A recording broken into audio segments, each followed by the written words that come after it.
या पुन्हा सांगतो की प्रॅक्टिस ही डायरेक्टली अपवर्ड होणार नाही या पिरियडमध्ये. कोणत्या? सध्याच्या. की जर कोणी म्हटलं की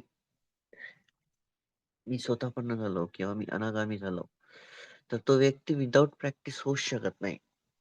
आणि प्रॅक्टिस ती पण एक एक नोबेल बीइंगच्या अंडरच होऊ शकली पाहिजे. That is the basic criteria. जसं की अ, एखादा व्यक्ती बोधिसत्व आहे की नाहीये, त्याचा एक बेसिक क्रायटेरिया आहे.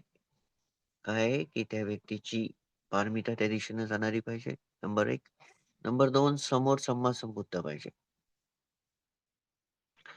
जसं हा क्रायटेरिया इम्पोर्टंट आहे एका प्रॅक्टिशनरसाठी, सेम पद्धती सॉरी बोधिसत्वासाठी. तर सेम पद्धतीनं हा पण क्रायटेरिया खूप इम्पोर्टंट आहे, की जर तुम्ही म्हणत असाल, की मी हे झालो, हे झालो, हे झालो समथिंग किंवा एखादा व्यक्ती क्लेम करत असेल, तर त्याच्यासाठी इम्पोर्टंट हे आहे, की त्याला शिकवणारी व्यक्ती ही अनंत पाहिजे. ओके. कोणताही व्यक्ती जर नोबेल होत असेल, तर तो डायरेक्टली होणार नाही. एकतर तो टीचर अनागामी पाहिजे किंवा अनंत पाहिजे किंवा त्या नोबेल पाथवर म्हणजे फ्रूटवर असलेला फ्रूट इम्पोर्टंट. एखादं अनोळखी फळ आहे आणि ते अनोळखी फळ तुम्हाला खायचंय, पण तुम्हाला गाईडलाईन नाहीये, तर तुम्हाला ते माहीत नाही की ते फळ विषारी आहे की बिनविषारी आहे. ओके. तर जर असं असेल, विषारी किंवा बिनविषारी, तर आपल्याला ते सांगणारं पाहिजे आणि ते फळ जर कोणी खाल्लेलं असेल याआधी, तोच व्यक्ती तुम्हाला सांगू शकतो की हे फळ विषारी आहे की बिनविषारी आहे. सेम पाथचा आहे. ओके. सेम पाथ आहे. जो साधक असतो, तो या 8 लोकधर्मामध्ये वावरलाच नाही पाहिजे. वरचंच वाक्य आहे. का? कारण की तुम्हाला लाईव्ह एक्झाम्पल देतो एकदम चांगले. एक एक मेडिटेटर जो असतो, तो बॅलन्स माइंड असतो. ओके. तो झुकला नाही पाहिजे. इम्पोर्टंट आहे त्यानं अ, जी ज्याला आपण म्हणूया की लोकोत्तर चित्त आणि लोकीय चित्त. तर हे जे लोकीय चित्त आहे, याला टच नाही केला पाहिजे. हे लोकीय चित्त जे असतं, त्याला टच नाही केलं पाहिजे. जसं की लोकोत्तर चित्त जे आहे ते 8 जण अटेंड झालं की ते लोकोत्तर होऊन जातं आणि विदाऊट 8 जण हे लोकीय चित्त आहे.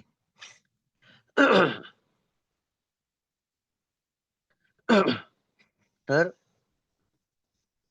टीचर असे पाहिजे की जे अटेंड पाहिजे. ओके. एक स्वतःपन्न व्यक्तीच तुम्हाला तो सांगू शकतो की हे फळ कसं आहे, कसं नाहीये. ते म्हणून आपले जे टीचर्स असतात, ते त्यांची प्रॅक्टिस ही वेल होणं महत्त्वाची आहे आणि अंडर द बेस्ट त्यांची जी टीचर त्यांचे जे टीचर्स असतात. म्हणून आपल्याला टीचरची लिनेज ओळखणं खूप महत्त्वाची आहे. हे कारण की आपण जर म्हणू की मी आज प्रॅक्टिस केली, त्याच्यानंतर मला हे फळ आवडतं किंवा मला जेवणामध्ये हे आवडतं, मला हे आवडतच नाही आणि अशा कृतीमुळं, अशा घटनेमुळं आपण काय होतंय, की आपण विचलित होते किंवा आपण दुःखी होते किंवा आपण आनंदित होते किंवा आपण सर्च करत आहे. जसं की मला एखादं फळ आवडतं किंवा मला एखादा पदार्थ आवडतो जेवणामध्ये. आता त्या आवडीच्या मागे जर मी पळत आहे, तर काय होते? आदिनव. ओके. I am searching. मी त्याला सर्च करतोय आदिनव म्हणजे त्या मोडमध्ये आहे मी. मी तृष्णेला भागवण्यासाठी पळण्याचा प्रयत्न करतोय. मी तृष्णेला भागवण्यासाठी पळण्याचा प्रयत्न करतोय, परंतु तिथं मी थांबवण्याचा प्रयत्न नाही करतोय.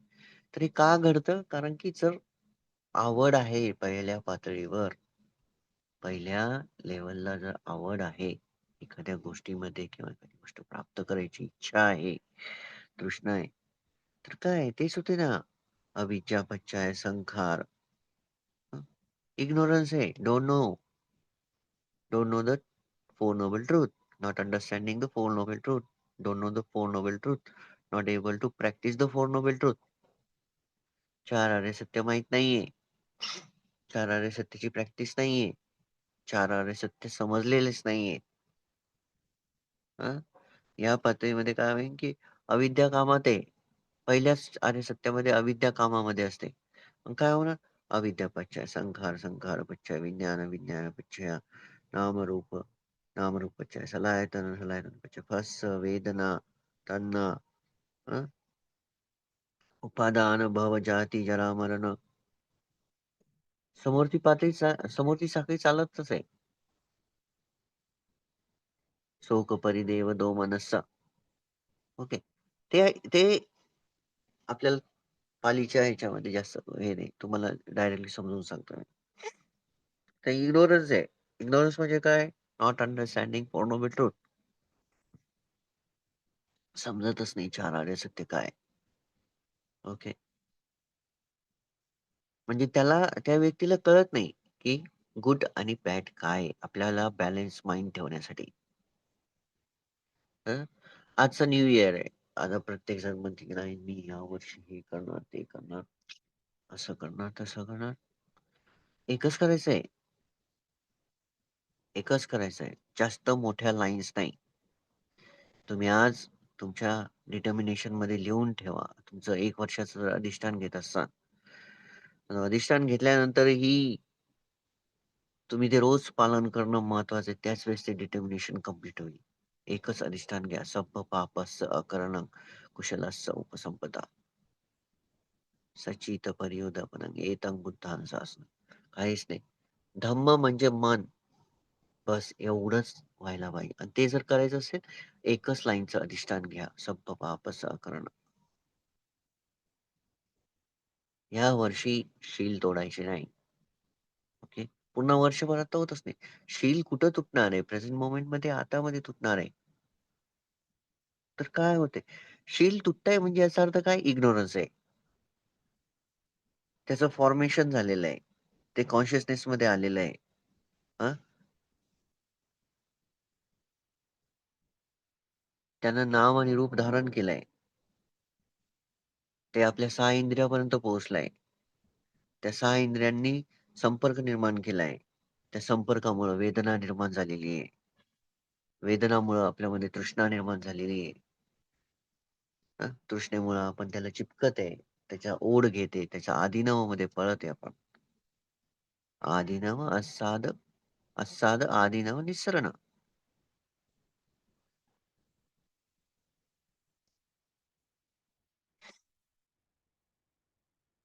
तृष्णा निर्माण झाली. तृष्णेमुळे काय? भव. त्याची ओढ आहे. त्याला उत्पन्न केलंय. आपण तिथं पोहोचलोय. जाती. जातीचा अर्थ माहिती? बर्थ म्हणजे काय? बर्थ म्हणजे जन्म घेणेच नाही. नवीन घटनांची उत्पत्ती म्हणजे पण जाती आहे. We are rising and moment, we are rising and passing every moment. प्रत्येक क्षणामध्ये आपण उत्पन्न होते, नष्ट होते. प्रत्येक एक सेकंदाला आपला जन्म होते. एक सेकंदाला आपला जन्म होते, आपला मरण होते. शरीर जन्म घेत आहे, शरीर मरत आहे. हजारो पेशी सॉरी अरबो पेशी एका सेकंदामध्ये अराईज होतात आणि पुन्हा डेड होऊन जातात. अराईज होतात, पुन्हा डेड होऊन जातात. ते त्यांचं निर्माण होणं आणि त्यांचं नष्ट होणं, या निर्माण होणे त्या नष्ट होण्याच्या प्रक्रियेमध्ये एजिंग आहे. वय वाढणं म्हणजेच वृद्धी होते. वृद्धत्वाकडे चाललंय आणि मृत्यू होते कंटिन्यू. आता मृत्यू कशामुळे झालाय? अविद्येमुळे झालाय. मृत्यू कशामुळे झालाय? अविद्येमुळे झालाय. अविद्येमुळे मृत्यू झाल्यामुळं पुन्हा जरा-मरण नंतर पुन्हा अविद्या उत्पन्न होते. पुन्हा फॉर्मेशन होतं, कॉन्शियसनेस ने Name and form, six and sphere, contact, feeling, craving, clinging, becoming, birth, aging, and death. Continue. त्याच्यामुळं आपल्याला धम्मामध्ये ज्या बेसिक गोष्टी आहे त्याला पॉवरफुल करणं खूप महत्वाचं आहे. जसं मेत्ता. ओके. मेत्ता. तुमचे शब्द हर्टिंग व्हायलाच नाही पाहिजे. लागायलाच नाही पाहिजे. ते तुम्ही स्वतःहून जर गोड शब्द काढत असाल ना, तर ते रॅपिंग आहे. रॅप नसलं पाहिजे आपल्यावर खोटेपणाचं रॅपिंग नसलं. रॅपिंग समजतं का तुम्हाला? चॉकलेटला ते रॅपिंग असतं चमकणारं. ते नसलं पाहिजे. ओके. आपण जसं आहोत तसंच आपण लोकांसमोर प्रेझेंट व्हायला पाहिजे. But with metta. Metta mind. Continue metta mind. Metta is so powerful. सगळ्यात ताकदवर आहे. तर काय आपलं डिटर्मिनेशन असलं पाहिजे? सब्ब पापस्य अकरणं कुशलस्य उपसंपदा. बस. Doing good. What is the good? 10 कुशल कर्म पाठ करून ठेवायचे. घरात लावून ठेवायचे. कंटिन्यू ते करत राहायचं दिवसभर.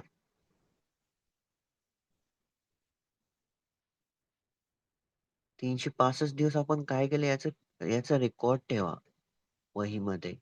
आज 1 जानेवारी 1 जानेवारी मी सकाळचं सेशन जॉइन केलं. आज मी हे शिकलो. मी याच्यावर आज प्रॅक्टिस केली. मी दिवसभरामध्ये आज एवढं ध्यान केलं. आज एक प्रवचन ऐकलं. ती तुमची संपत्ती आहे. एक पेजवर तुम्ही हे लिहिलं ना, ही तुमची संपत्ती आहे.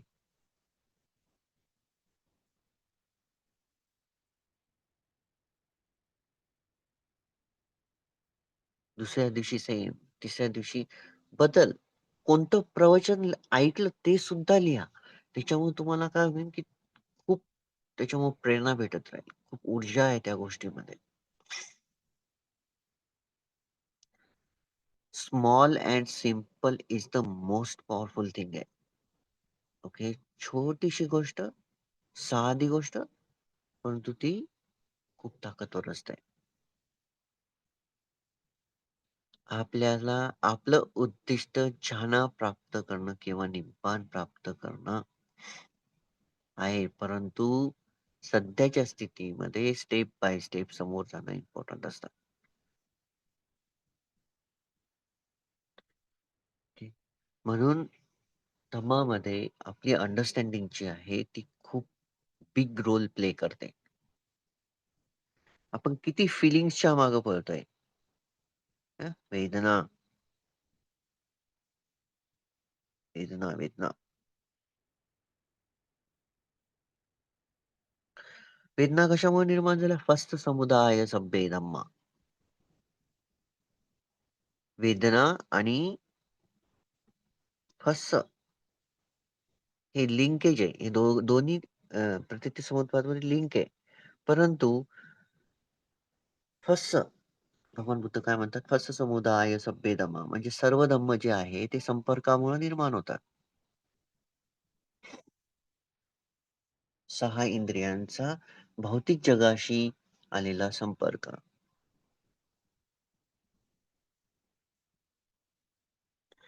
पण जर त्या संपर्कामध्ये जर मागं-मागं गेलो, जसं सलायतन आहे, नामरूप आहे, विज्ञान आहे, संखार आहे आणि पहिल्या पायरीवर जर अविद्या आहे. जर पहिल्याच पायरीवर अविद्येमुळं जर एखादा संस्कार उत्पन्न झालेला आहे, तर ती जी वेदना आहे, ती जर तृष्णा उत्पन्न करत असेल, तर रूपांतर कशात? दुःखात. आपण जर म्हटलं, "मला दुःख नाही पाहिजे," ते पण एक दुःखच आहे. "मला सुख, सुख, सुख, सुख पाहिजे," ते पण एक दुःखच आहे. का? कारण की तुम्ही तृष्णा उत्पन्न करून टाकली पहिल्याच पायतळीवर. तर त्या तृष्णेचा जन्म कशात होतोय? दुःखामध्ये होतोय. आणि दुःख कशामुळे निर्माण झालेलं आहे? अविद्येमुळे निर्माण झालेलं आहे. मग ती अविद्या पुन्हा ताकदवर होते. यालाच आपण अ, विसरलो मी पाली शब्द होता. सांगतो मी यालाच काय म्हणतात? त्याला ग्रूमिंग म्हणतात. फर्मेंटेशन, इंग्लिश शब्द मला आठवला, फर्मेंटेशन. आणि मग ते मी सांगेल तुम्हाला फर्मेंटेशन. 4 प्रकारचे फर्मेंटेशन असतात.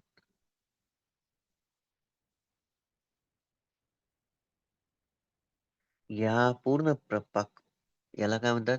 इदं इमस्मिन् सति इदं न होती, इमस्य उपपाजा इदं न उपपजती, इमस्य निरुच्यति. चौथी लाईन विसरलो. I am sorry. तर याचा अर्थ काय? With the arising of this that arises, with the cessation of this that ceases. म्हणजे हे जर उत्पन्न होत असेल तर ते उत्पन्न होईल. हे जर नष्ट होत असेल तर ते पण नष्ट होईल. जर अविद्या नष्ट झाली तर नष्ट काय होईल? संस्कार होतील, विज्ञान होईल, नामरूप होईल, सळायतन होईल, फस होईल, वेदना होईल, तृष्णा होईल, उपादान भव, जाती जरा मरण. म्हणजे दुःखाला कारणीभूत असणारे सर्व ज्या साखळ्या आहेत त्यात नष्ट होऊन जातील. परंतु हे नष्ट करण्यासाठी काय महत्वाचं आहे? संयम, उपेक्षा आणि प्रज्ञा. आणि हे डेव्हलप होतं फक्त विपश्यनेनंतर. ओके. त्यासाठी विपश्यना खूप महत्वाची. जोपर्यंत आपण जे जसं आहे तसं पाहू शकत नाही, तोपर्यंत अविद्या कळतच नाही. इव्हन 8 लोक धम्म सुद्धा त्याला टॅकल करू शकत नाही. तुम्हाला 8 लोक धम्म मदत करतात वर आणण्यासाठी, परंतु तेवढी ताकद नसते 8 लोक धम्मामध्ये लोभ, दोष, मोहाला पूर्णपणे नष्ट करण्याची. ती ताकद फक्त विपश्यनेमध्ये आहे. ती विपश्यना नाही जिथं तुम्ही 10 दिवसासाठी जाता. ते केल्यानंतरही तुम्ही चेक करा स्वतःला, की तुम्ही दुःखी होता की नाही होत.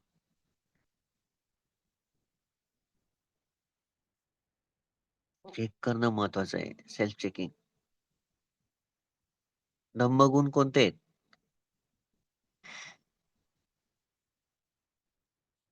सांगा. धम्मगुण. औपनायिको, पश्चात्तं वेदितव्यो विनियोहिति.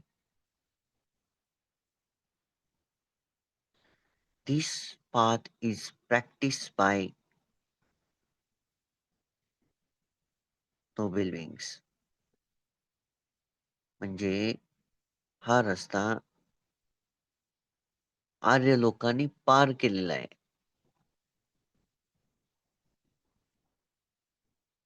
संदिग्धिको. Come and see. चेक. आपल्याकडं ते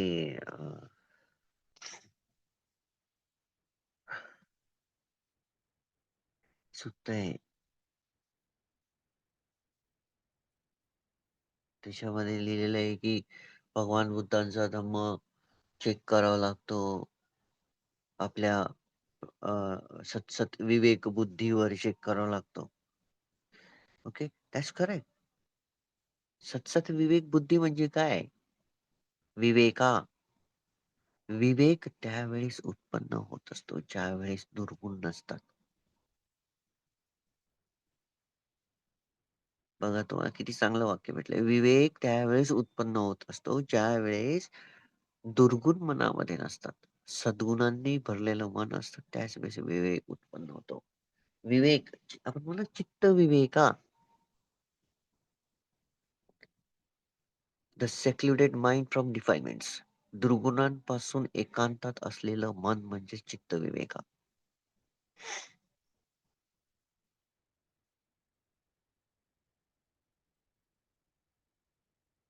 समजत आहे सर्वांना? आवाज येत आहे?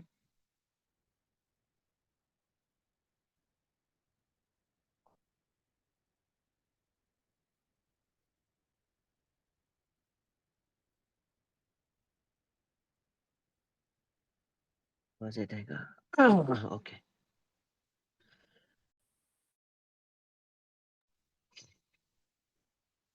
तर ही जी प्रतित्य समुत्पादची साखळी आहे, ही आपल्याला प्रॅक्टिस करावं लागते. ओके. ही काही पाठ करायसाठी नाही. अहो, मला विद्यापचय, संकार, खूप फास्ट येऊ लागलं म्हणजे मी खूप हुशार आहे. हुशार असणार, परंतु विवेकी नाही.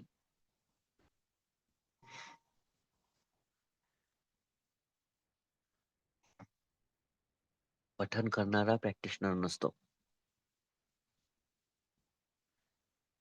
प्रॅक्टिशनर कोण असतो? साध्या सरळ भाषेमध्ये सांगतो मी. पेढ्याला पेढा म्हणणारा प्रॅक्टिशनर नाहीये. पेढ्याला खाऊन पेढा गोड असतो, ही अनुभूती सांगणारा प्रॅक्टिशनर आहे. सरळ साध्या सोप्या भाषेमध्ये. तर पेढ्याला पेढे म्हणणाऱ्यांना सोडून द्या. त्याला पदपरम म्हणतात. ओके. एकदम सिंपल आहे. जशी-जशी प्रॅक्टिस हायर जाते ना, जसं-जसं तुमची अंडरस्टँडिंग वाढत जाते, तसं-तसं तुम्हाला लोकं तोडायची आदत होऊन जाते. लोकांपासून दूर राहायची आदत होऊन जाते. त्यामुळं आर्यांचा स्पर्श लागणं खूप गरजेचं असतं. त्यांच्या सानिध्यात गेल्यानंतर ऑटोमॅटिकली काय होतं, की तुम्ही ते दगड असतो ना, एक काल्पनिक दगड आहे. तो कुणालाही स्पर्श झाला, की त्याचं गोल्ड होऊन जातं असं म्हणतात. ते पदार्थ लोखंडाचं गोल्ड म्हणतात त्याला.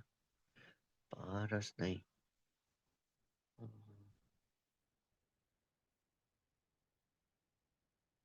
कोणता दगड असतो तो? एक दगड आहे. विसरलो. मराठीमधला आहे. तुम्हाला माहिती असेल. त्यानं स्पर्श केला, की सगळं गोल्ड बनत जातं.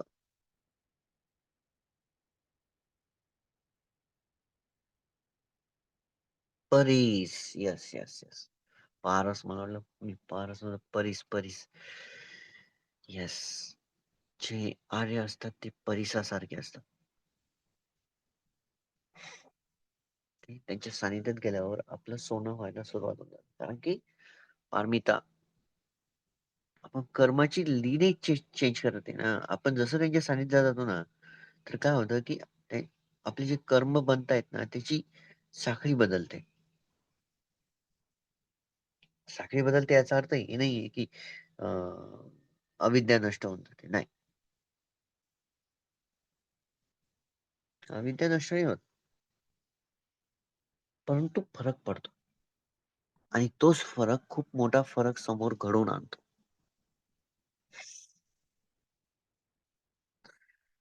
तर काय अधिष्ठान आहे यावर्षीचं? की पाप करायचं नाही. कंटिन्यू पुण्याचा रस्ता पकडायचा. चांगलं करायचं, वाईट करायचं नाही. That's it. पण सतसत विवेक बुद्धीचा वापर करून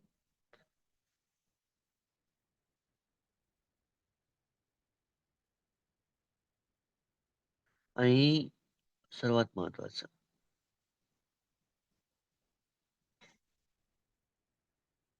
प्रॅक्टिस न करणारा, प्रॅक्टिस करणारा आणि चुकीच्या पद्धतीनं प्रॅक्टिस करणारा. ओके. याच्यामध्ये याच्यामध्ये सर्वात मेन फॅक्टर काय असतं? तरी ऑन केलं.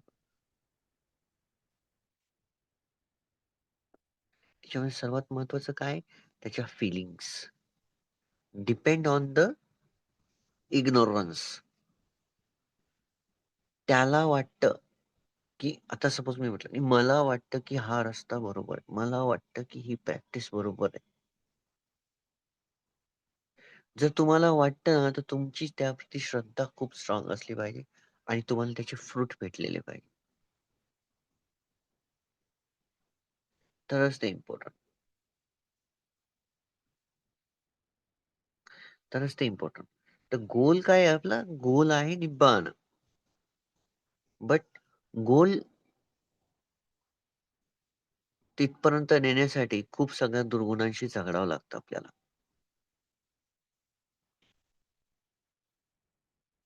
ओके. सो आय थिंक एवढंच इम्पोर्टंट होतं. एन्करेजमेंटच दिलंय मी तुम्हाला फक्त. तुम्हाला एकदम डीप दमाने सांगितलंय. साधा, सरळ, सोप्या भाषेमध्ये.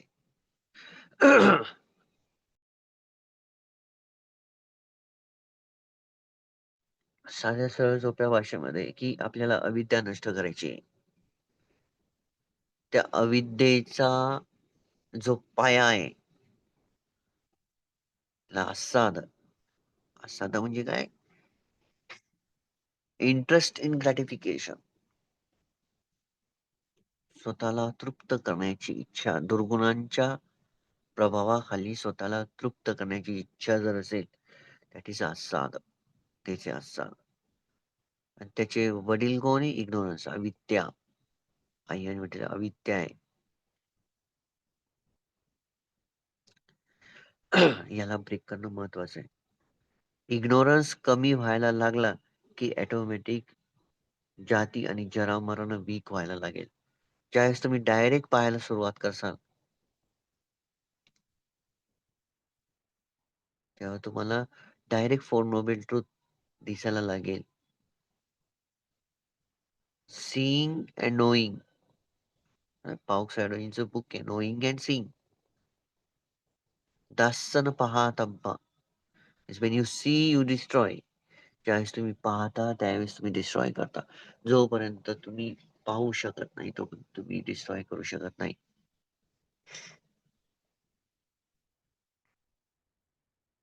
संदिट्टिको. संदिट्टिकोचा अर्थच तो आहे. Come and see, check. अकालिक. अकालिको. अकालिको म्हणजे काय? The Dhamma is unaffected by time. भगवान बुद्धांचा धम्म हा कधीही टाईममुळं अफेक्ट नाही होणार आहे, की ही वेळ आलेली आणि असं-असं हे. कालचीच गोष्ट सांगतोय तुम्हाला. काल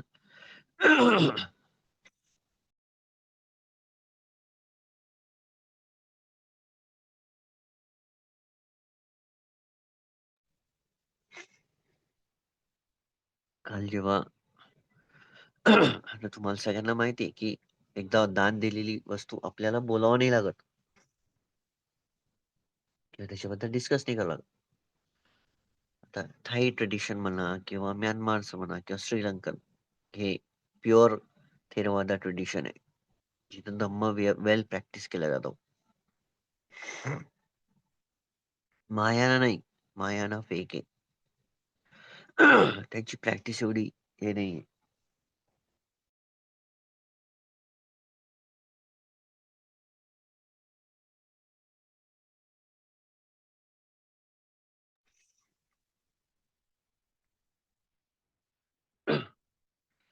काल एक व्यक्ती म्हणे, की "सर,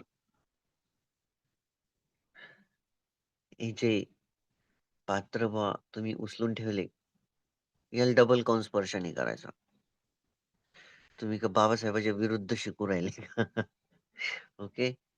म्हणजे स्पर्श न करू देणं हे चांगलं आहे. म्हणजे किती किती बुद्धी कुंठित आहे.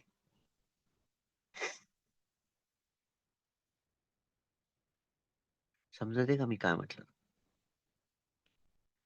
एकदम सरळ भाषेमध्ये, एकदम सरळ-सरळ आहे, की तुम्ही जर एखादी वस्तू दान दिली, तुम्ही त्याला डबल स्पर्श नाही केला पाहिजे. शाब्दिक, शारीरिक आणि मानसिकरित्या तुम्ही त्याला डबल स्पर्श नाही केला पाहिजे. एकदा दिलं गेलं, finish. You are not the owner. Now owner is the different.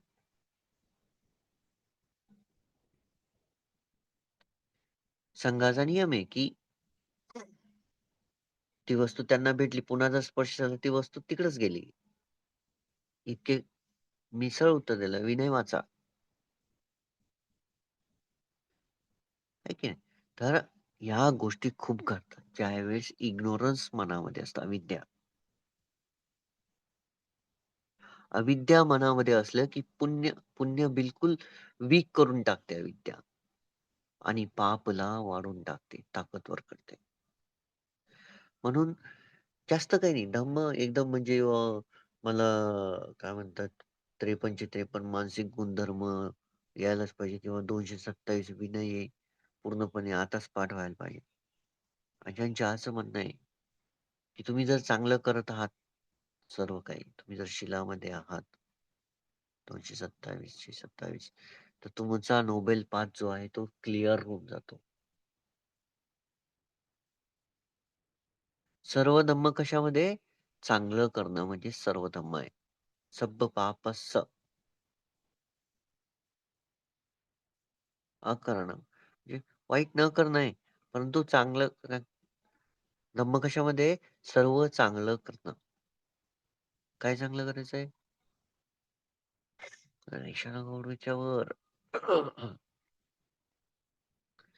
तर चांगलं काय? कुशलस्स उपसंपदा म्हणजे 10 कुशल कर्म म्हणूया आपण सरळ-सरळ भाषेमध्ये. हा कुशल कर्म. ओके. आय थिंक एवढं इनफ झालंय. कोणाला काही विचारायचं असेल तर विचारू शकता.